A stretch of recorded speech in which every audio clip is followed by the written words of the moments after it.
අද අපි ගෙදරදිම කන්න පුළුවන් විදිහට අයිස් පළම් එකක් හදමුද? අපි හැමදාම අයිස් පළම් ගේන්නේ කඩෙන්නේ. අද අපි හදලා බලමු ගෙදරදී වෙනස්ම විදිහක අයිස් පළම් එකක්. මේ අයිස් පළම් එක හදන්න අපිට ඕන වෙන්නේ අඩුම අඩු අමුද්‍රව්‍ය 3ක් විතරයි. ඉතින් මේ අමුද්‍රව්‍ය 3 පාවිච්චි කරලා අපිට පුළුවන් ගෙදරදී රසම රස අයිස් පළම් එකක් හදන්න. එහෙනම් එන්නකෝ මම කියන්නම් වෙනස්ම විදිහක වෙනස්ම රසකට කොහොමද අපි මේක අද හදාගන්නේ කියලා.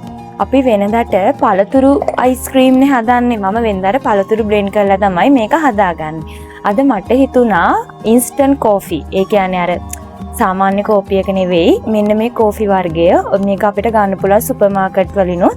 ඉතින් මෙන්න මේ කෝපි එක මගේ අද ගෙදර තිබුණා. මට හිතුණා මෙන්න මේ කෝපි එක දාලා කෝපි අයිස් පළම් එකක් හදන්න. ඉතින් මේ අයිස් පළම් එක හදන්න ගන්න ප්‍රධානම ඉන්ග්‍රීඩියන්ට් එක තමයි මේ කෝපි එක. ඊට පස්සේ අපිට ඕන වෙනවා පිටිකිරි. සාමාන්‍ය ගෙදර අපි එදිනෙදා බොන්න ගන්න පිටිකිරි තමයි මේකට ගන්න පුළුවන්. ඔයගලන්ට මේ පිටිකිරි එක ඇරෙන්න ඔයගලන්ට ෆ්‍රෙෂ් මිල්ක් ගන්නත් පුළුවන්. එහෙම නැත්නම් කඩේ අපි අර ටක් ගාලා කඩලා බොන සාමාන්‍ය කිරි පැකට් එක ඒක උනත් අපිට ගන්න පුළුවන්. අයිස්ක්‍රීම් උනත් ගන්න පුළුවන්. ඊට පස්සේ අපිට ඕන වෙනවා සීනි. සීනි ගොඩාක් දාන්නෙත් නැතුව වැඩියෙන් දාන්නෙත් නැතුව අපි මේක හදා ගන්න ඕනේ. ඔන්න ඔය ප්‍රධාන ඉන්ග්‍රීඩියන්ට්ස් 3 විතරමයි අපිට මේ අයිස් පළම් එක හදන්න ඕන වෙන්නේ. ඉතින් ඕගොල්ලන්ගේ පොඩි බබාලා ගෙදර ඉන්නවා නම් හවසට මේ කෝෆි ගෙදර තියෙනවා නම් පොඩි බබාලට විතරක් නෙමෙයි ලොකු බබාලටත් මේක ගොඩාක් රසට හදා ගන්න පුළුවන්. මම සාමාන්‍යයෙන් පළතුරු බ්ලෙන්ඩ් කරලත් මේක හදා ගන්නවා අයිස් පළම් එක. අද මට හිතුණා ගෙදර ඉන්ස්ටන්ට් කෝෆි එකක් තියෙන නිසා හැමදාම අපි කෝපිනේ මේකෙන් හදාගෙන බොන්නේ නෙස්කැෆේ. ඉතින් මම ගොඩක් කෝපි බොන්න ආසයි. ඉතින් මට හිතුණා අද මේ විදිහට අයිස් පළම් එකක් හැදුවොත් හොඳයි කියලා. එහෙනම් එන්න මාත් එක්ක අයිස් පළම් එක හදමු. මුලින්ම මම මේකට මේ විදිහට කෝපි එකතු කරගන්නවා. දැන් මට අයිස් පළම් 4ක් හදා ගන්න ඕනේ. ඒක නිසා මම මේ වගේ ප්‍රමාණයක් තමයි එකතු කරගන්නේ. ගොඩාක් මේක ටිකක් තිත්තයි. ඉතින් තිත්තම වෙන්නේ නැති වෙන්න එකතු කරගන්න ඕනේ. ඊට පස්සේ මම මෙන්න මේකට තමයි සීනි එකතු කරගන්නේ. මේකට සීනි එකතු කරගන්නවා මේ වගේ ප්‍රමාණයක් මම. ඒක ඕගොල්ලන්ගේ කැමැත්ත පරිදි ඕගොල්ලෝ සීනි ගොඩාක් කන්න ආසයි නම් ඕගොල්ලන්ට එහෙම හදා ගන්න පුළුවන්. ඊට පස්සේ මේකට මම එකතු කරගන්නවා උණු වතුර පොඩ්ඩක්. මේ වගේ ප්‍රමාණයක් උණු වතුර එකතු කරගන්නවා. ඊට පස්සේ අපි මේක බීට් කරගන්න ඕනේ. ඕගලන්ට බීට් කරන්න බීට් එකක් නැත්නම් අර මම දන්න විදිහට අපිට අර මේ පොඩි මේ මොකද්ද පොඩි බෝතලයකට දාලා මෙහෙම ෂේක් කරලත් ගන්න පුළුවන්. අර මෙහෙම එකට එක ෂේක් නේද ඒකට කියන්නේ. එහෙම නැත්නම් ඕගලන්ට තියෙනවා අර ගෙදරදිම අර තමන්ගේ අතේ පොඩි බීටර් එකක්. ඒක මම ගොඩක් දැකලා තියෙනවා වීඩියෝ වල. ඉතින් මල් ළඟ ඒ අතේ කරන ඒ පොඩි බීට් එක නැහැ. මල් ළඟ තියෙන මේ ලොකු බීටර් එක. ඉතින් මම මේක චුට්ටක් මේ විදිහට බීට් කරගන්නවා.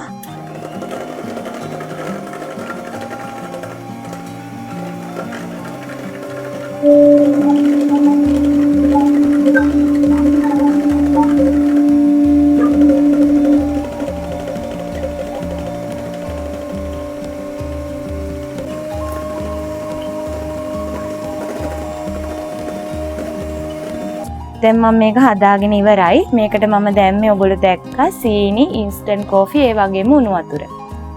දැන් අපි මේක පොඩ්ඩක් පැත්තකින් තියලා අපි දැන් හදා ගන්න ගමු අයිස් පළම් ටික. මෙන්න මේ 4 තමයි මම අයිස් පළම් හදන්නේ.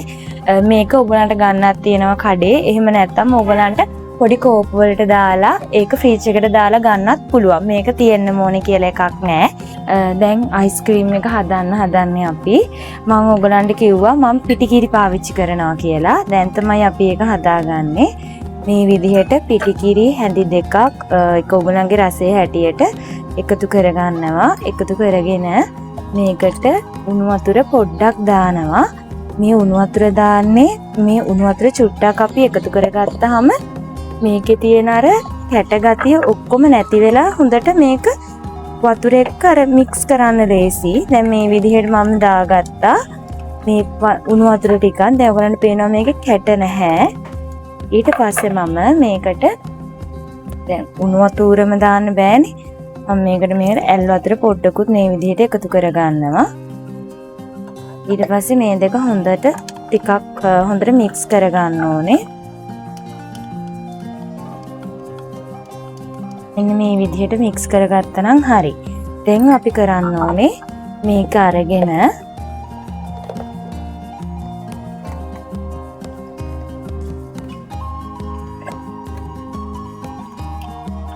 දැන් මම මේකට මෙහෙම පිටිකිරි එකතු කරගෙන තියෙනවා. මෙන්න මේකට මම අර කලින් බීට් කරලා හදාගත්තනේ. ලස්සන මේ රස මේවා එකක්. කෝෆි මික්ස් එකක්. දැන් ඉන්නේ කෝෆි මික්ස් එක මෙන්න මේ විදිහට මේකට එකතු කරගන්න ඕනේ. මේ තියෙන්නේ මෙන්න මේ විදිහට. මේ තියෙන්නේ අයිස්ක්‍රීම් මේ කිරි ලේයර් එකයි අර කෝපි ලේයර් එකයි විදිහට. දැන් අපි තව විදිහකට මේක හදලා බලමු. ඕගලන්ට පුළුවන් මේ කිරියකට දැන් අපි නම් සීනි වැඩි කන්නේ නැති නිසා අර ගොඩාක් මේවට සීනි එකතු කරගත්තේ නැහැ.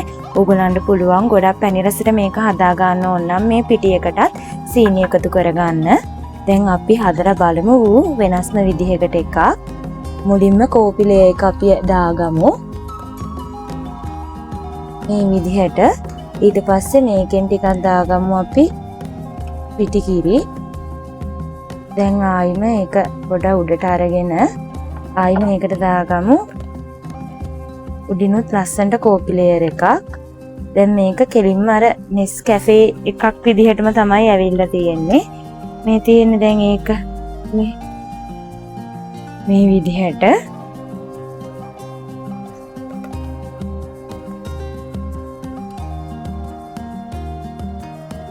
මේ විදිහට අපි වටේ ගාලා එකක් හදලා බලමු.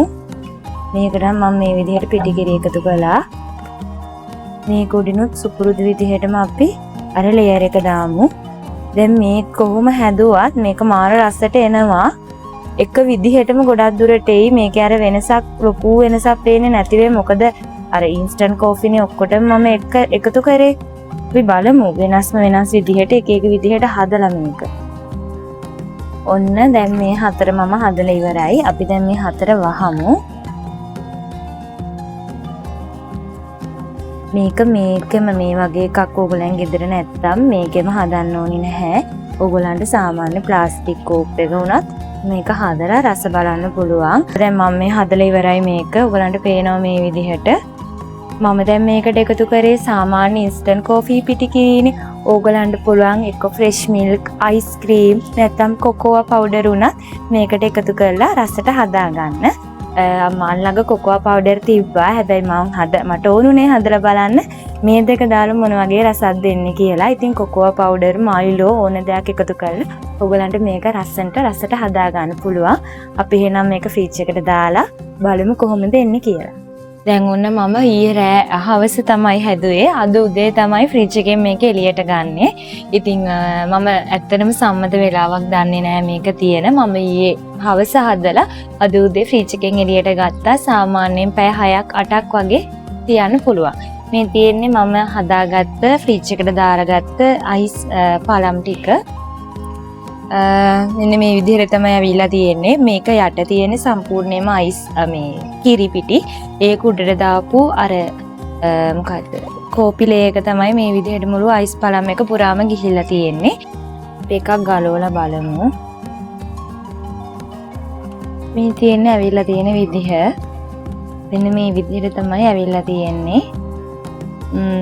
මේක මෙහෙමම අපි කාලා බලමු චුට්ටක්. මම මේකට සීනි දැම්මේ අඩුවේ.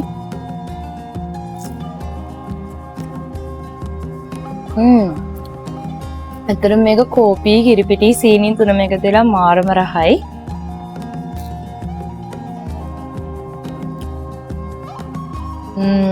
මේක ඇත්තටම මට එන්නේ සමහර වෙලාවට චොකලට් අයිස්ක්‍රීම් රහක්ද මන්ද. තව චුට්ටක් මේකට සීනි ඇඩ් වුණා නම් ඊටත් වඩා රහයි. ඉතින් ඔයාලත් මේක අනිවාර්යයෙන්ම හදලා බලන්න. මේක මාරම රසයි. මේ තියෙන්නේ අනිත් ඇවිල්ලා තියෙන හතරම හොඳ විදිහටම ඇවිල්ලා තියෙනවා.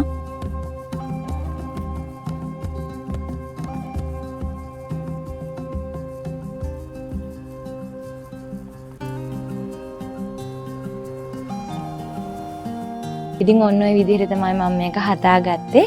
ඉතින් ඕගොල්ලන්ගේ ගෙදරදිත් ඕගොල්ලෝ අයිස් පළම් එකක් මේ විදිහට හදලා බලන්න.